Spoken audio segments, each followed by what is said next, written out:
Hey guys, it's your girl Tyra Crush back with another review, and this time it is for the Real Housewives of Atlanta. Oh my goodness. If you have not already, please hit my subscribe button so that you can be alerted when I am uploading. Now, oh my goodness, I was waiting on the dungeon. And damn it, we got to the dungeon. And it did not disappoint. Oh my goodness. I feel like this episode was very enlightening, to say the least, because um you can really feel the energy in that place from your place that you're watching it. And I will say that it felt like the inner lesbian gods were doing this thing, because they look to be having so much freaking fun. They were all sexy in their element, and they were all so free. The only conflict I have with any of that is that some of them were married. That's the only little bitty thing that, just a little bitty thing that I have with that. But I still feel like, if you're gonna stand in your truth, stand in your truth. Just as long as you can tell your husband what you did, because if not, then your integrity is really in question. But um, I was really, really proud of the fun that they had and how they all came together and seemed to, let issues go to the wayside for the party. And I think Bolo was exceptional. Bolo. Bolo.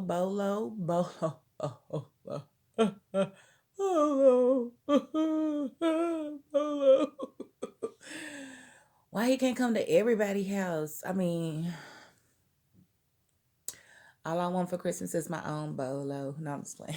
I got a husband. I'm just playing. But yes, so Bolo definitely did not disappoint. He was very, very, very, very good at what he did. His moves were superb. VH1 did a piss poor job. I'm sorry, Bravo did a piss poor job of editing his sidebar.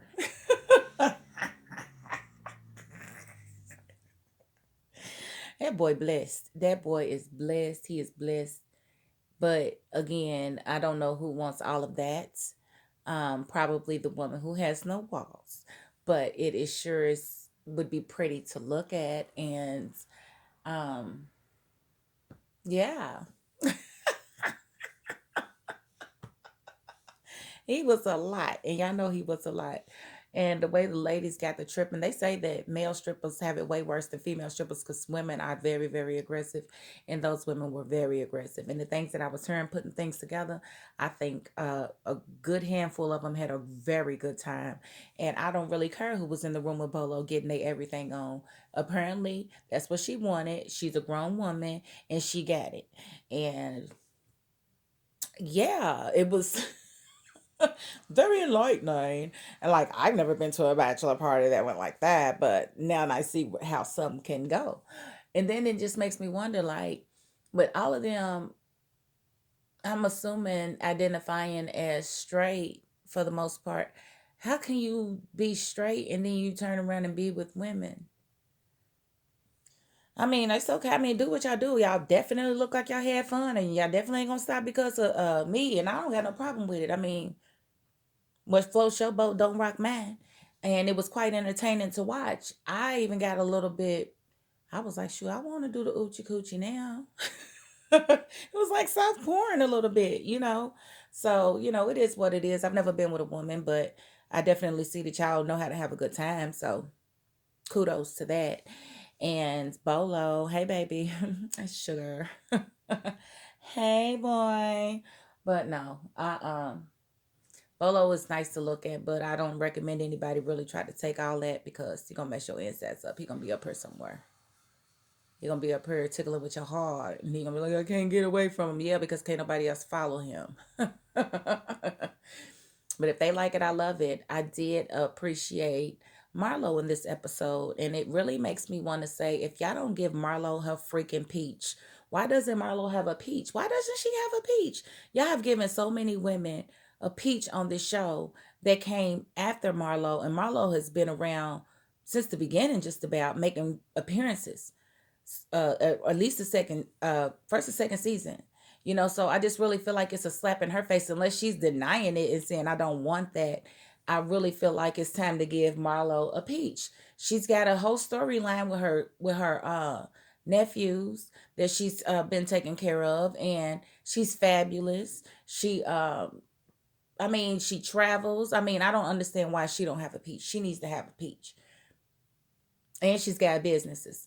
So it really makes no sense to me why she don't. So that was my little hoorah. And y'all know I've been always liked her, but I feel like she's maturing.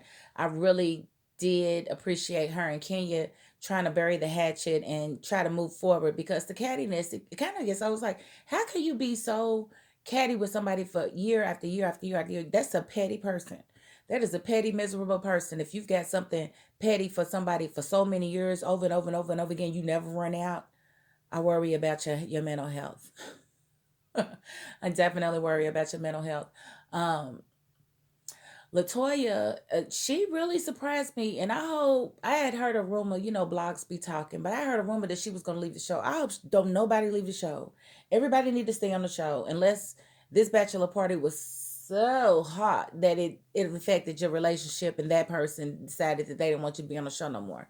I just feel like things happen, especially when alcohol is involved, and they was all shit faced. Excuse my language. They ain't like I'm monetized, so. But they were all messed up, geeked up, white girl wasted. And I just feel like we shouldn't, nobody should judge them on that, especially as bad as the trip was going before then. And for them to be able to let loose and actually have fun and create that dungeon for Cynthia, I think it was everything. And I just hope that nobody leaves. Y'all know I didn't too much care for Latoya until this episode, when she really got to show who she was and loosen up and not be such a mean girl, you know, being mean to people. Like, no, I don't like that.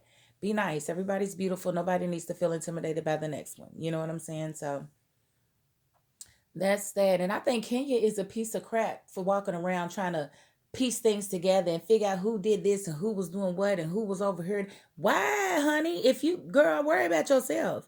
But that's what happens when you have somebody whose marriage is failing and they just can't, get past, and you got people that are married or in healthy relationships and your marriage is failing. You feel like, well, if they're going to do all of this, then I hope their people know about it. So that's the only reason she wants to know, is to have something to throw in somebody's face later at a reunion, at an event, or whatever.